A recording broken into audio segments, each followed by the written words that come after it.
5 seconds.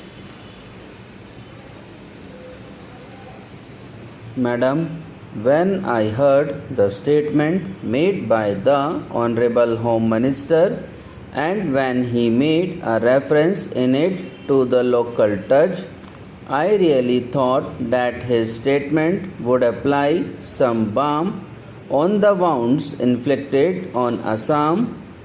However, it is my misfortune to be reminded by his statement of a similar statement made by Mr. Maxwell about 40 years ago. In that statement, the colonial administrators has placed all the blame for whatever had happened on the leaders of the nationalist movement who were fighting for the independence of the country. At that time, the colonial administrators did not want to discuss the pros and cons. They only wanted that suppression should be let loose, and thereafter there will only be apologists who will say that suppression was the only thing that was necessary and that was required. It is unfortunate that the Honorable Minister has displayed a similar colonial insensitiveness. It is unfortunate that from the very beginning, when he took over as the Home Minister, things started going wrong with the people of Assam and with the negotiations on Assam. You would kindly recall that immediately after the talks were ended in November, this colonial administrative and bureaucratic attitude showed itself and the leaders of the movement were arrested. This is the scale or the magnitude of the folly that has been perpetrated on Assam. If it were possible for the government to see regions, they could have, with great statesmanship, avoided the Holocaust that have visited Assam. The Honorable Leader of the House has referred to the question of constitutional amendment. I would simply ask whether a constitutional amendment was not possible. After all, Madam President's rule has to come to an end on 18th March, and that is 1 month away. It was possible with the support of the various political parties which had said that they would be supporting a constitutional amendment, and it would have been possible to adopt such an amendment during this 1 month, during this 1 week.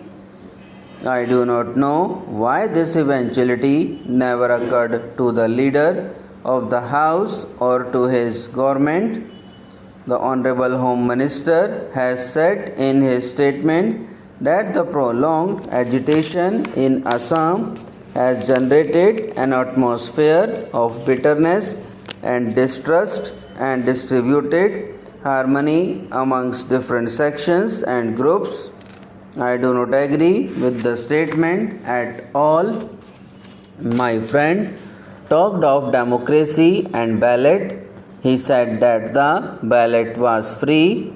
This was an election in which ballot was unfree, but baton was free, blow was free, bayonet was free, bullet was free, but ballot was not free. This was an election in which the people would not vote, but if they did not want to vote, they were being forced to vote, and it was an election conducted entirely by the CRPF and BSF. I can say on authority that at various places the BSF Jawans were being given training to serve as polling personnel, and in a large number of cases the CRPF and BSF personnel acted as civilian personnel to discharge duties of polling officers. That was the kind of election which has been arranged in Assam. But then, when you say this election is a normal election, when you say the situation is an ordinary situation, I would only recall the kind of oppressive laws that were available and are still available in Assam.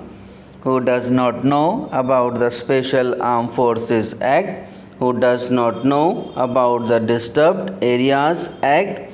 Who does not know that the various provisions of the infamous Police Act of 1861 were also implemented in Assam? Who does not know the NSA and ESMA were also implemented?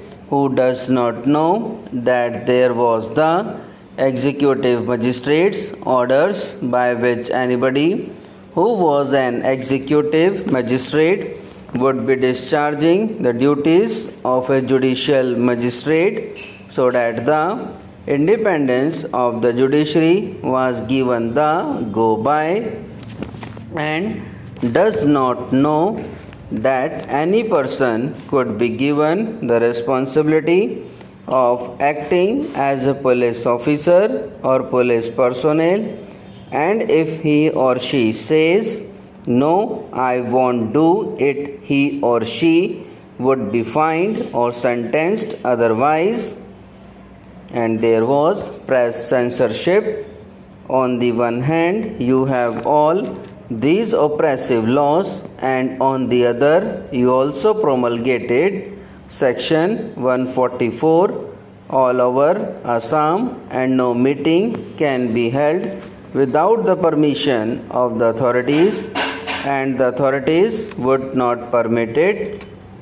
This was the situation, and it is said that there was a free election whenever an ordinance was issued, whether it was the ordinance relating to the position of the executive magistrates or an ordinance relating to police forces. The plea was that the situation was extraordinary. In each gazette notification, it was said that the situation was extraordinary, and that is why we are doing this. We are taking over these powers. But then, when you say this election is a normal election, when you say the situation is an ordinary situation, I would only recall the kind of oppressive laws that were available and are still available in Assam.